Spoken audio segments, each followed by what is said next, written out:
What does it mean to be forsaken by God?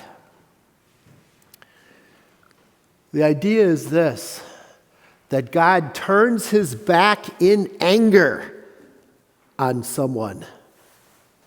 That's what it means to be forsaken by God. On this side of eternity, God doesn't do that to anybody. When the sun rose this morning, who was blessed by it? Only believers? Of course not. Believers and unbelievers alike were blessed by the light of the sun. When the rain falls, who's blessed by it? Everybody, believers and unbelievers alike. Oh, it's true that God gives special care to his people. He promises that. But God doesn't turn his back in anger on anyone. Not here. The only place where that will happen is in hell. The worst part about hell won't be physical suffering.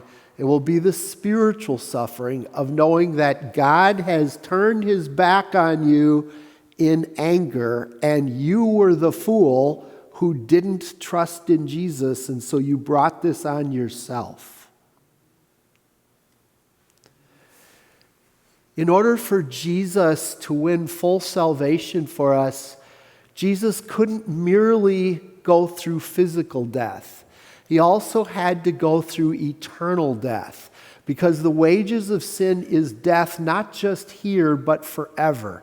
Adam and Eve earned a hell sentence when they took that fruit off of the tree. And so for Jesus to pay the full price for sins, he has to experience fully the horror of eternal damnation. Now, because Jesus is God, he can do that in a relatively short amount of time for all the people of all the world. That's because Jesus is God. But how do you know that Jesus experienced the horror of eternal damnation?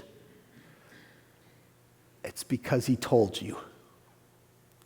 When he says, my God, why have you forsaken me?" He's telling you that he is experiencing the pain of eternal damnation in our place.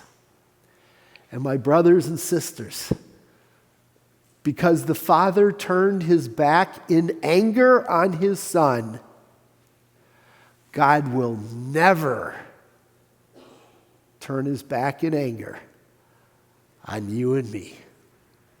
Oh, what wondrous love is this. Amen?